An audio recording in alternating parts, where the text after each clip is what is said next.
కృతజ్ఞతలు ధన్యవాదాలు తెలియజేస్తున్నా అధ్యక్ష.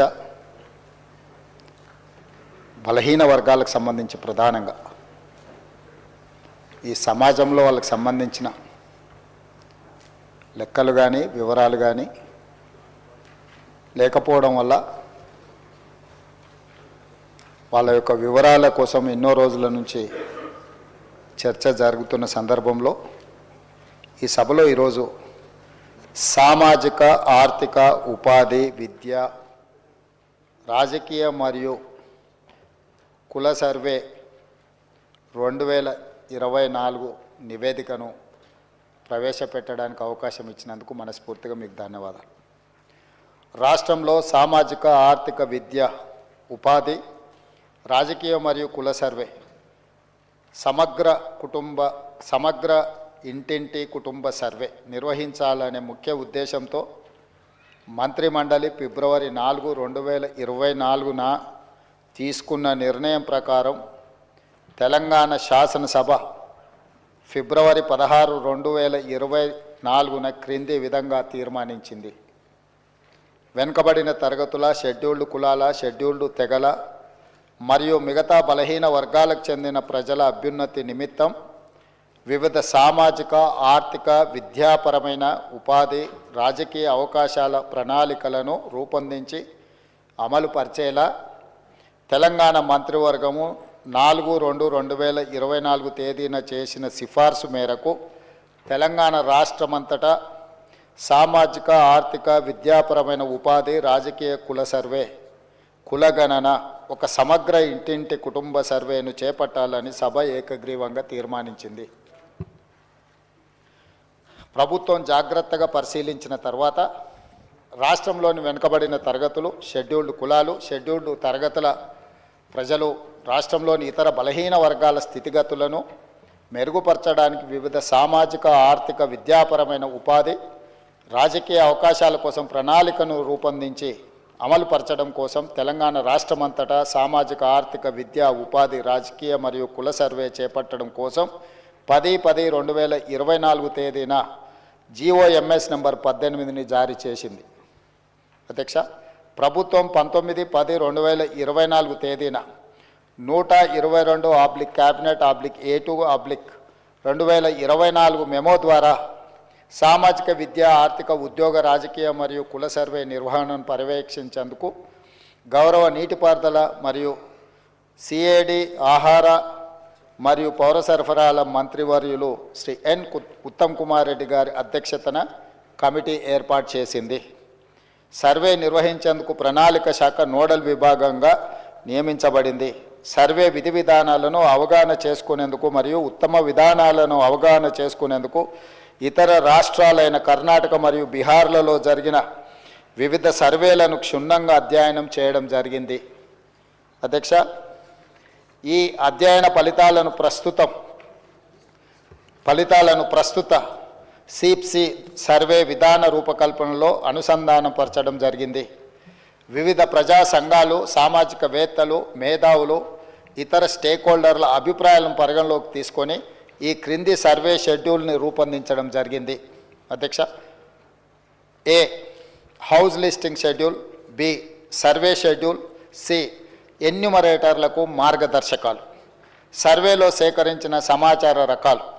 సర్వే ఫారంలో మొత్తం 57 ప్రశ్నలు ఉండగా అదనపు ఉప ప్రశ్నలతో కలిపి మొత్తం 75 ఫీల్డ్లో సామాజిక ఆర్థిక విద్య ఉపాధి రాజకీయ మరియు కుల అంశాలకు సంబంధించిన సమాచారం సేకరించబడింది. సర్వే విధానం మరియు ప్రణాళిక రాష్ట్రంలోని ప్రతి జిల్లాను 150 కుటుంబాలతో కూడిన ఎన్యూమరేషన్ బ్లాక్గా విభజించబడింది. తద్వారా 94,261 ఎన్యూమరేషన్ బ్లాక్లను ఏర్పాటు చేయడం జరిగింది. ప్రతి ఎన్యూమరేషన్ బ్లాక్కి ఒక ఎన్యూమరేటర్ను మరియు ప్రతి 10 మంది ఎన్యూమరేటర్లకు పర్యవేక్షించడానికి ఒక సూపర్వైజర్ను నియమించడం జరిగింది.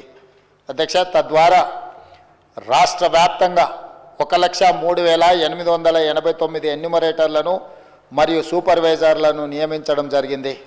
క్షేత్రస్థాయిలో సర్వే సామాజిక ఆర్థిక ఉపాధి విద్య రాజకీయ మరియు కుల సర్వే 2024 నవంబర్ 6న హౌస్ లిస్టింగ్తో ప్రారంభమైంది. మొదటి దశలో హౌస్ లిస్టింగ్ 6 నవంబర్ నుండి 8 నవంబర్ 2024 వరకు 3 రోజుల పాటు నిర్వహించబడింది.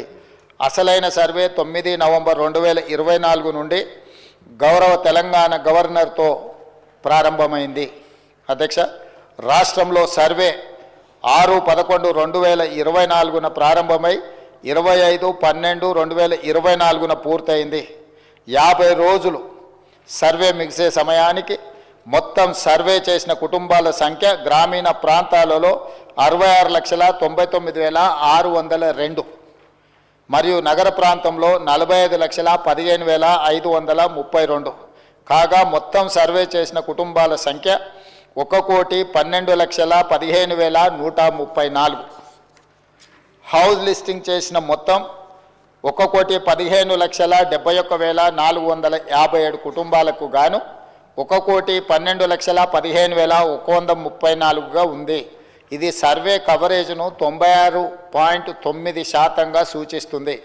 ఇతర కారణాల వల్ల సర్వే చేయని కుటుంబాల మొత్తం సంఖ్య 3,56,229.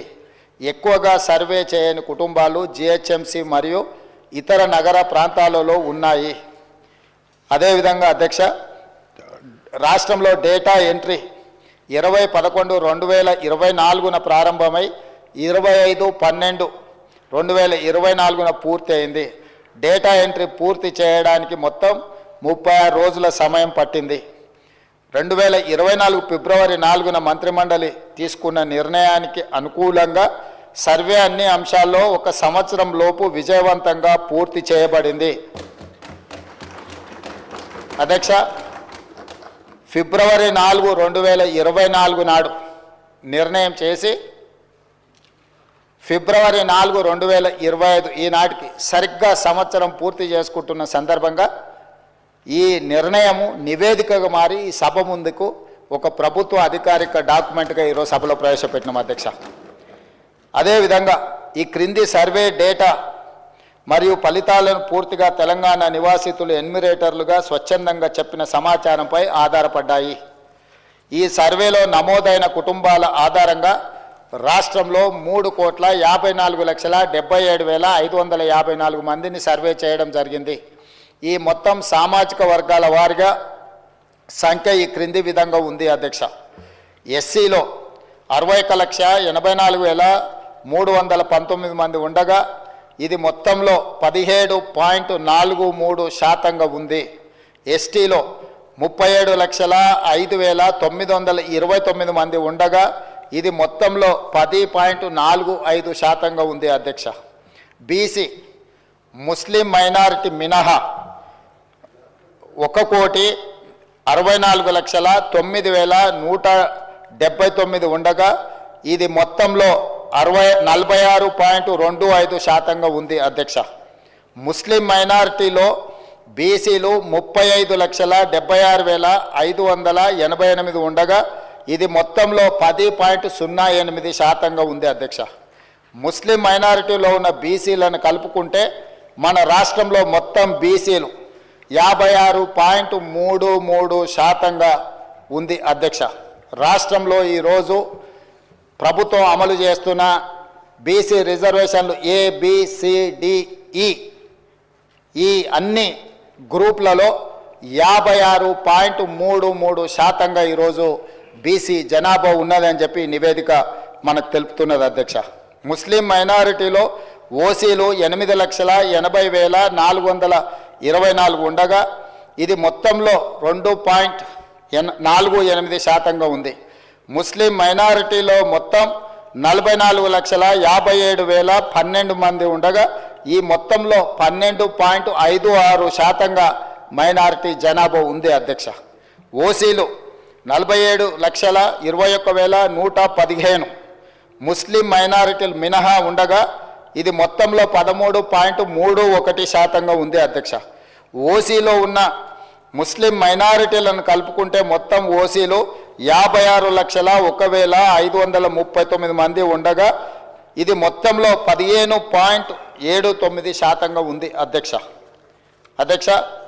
ఈ సర్వే ద్వారా సేకరించిన డేటాను షెడ్యూల్డ్ కులాలు, షెడ్యూల్డ్ తెగలు, వెనుకబడిన తరగతులు మరియు రాష్ట్రంలో ఇతర బలహీన వర్గాల సంక్షేమానికి విధానాలను రూపకల్పన చేయడానికి ప్రభుత్వం ఉపయోగిస్తుంది. ఈ చర్య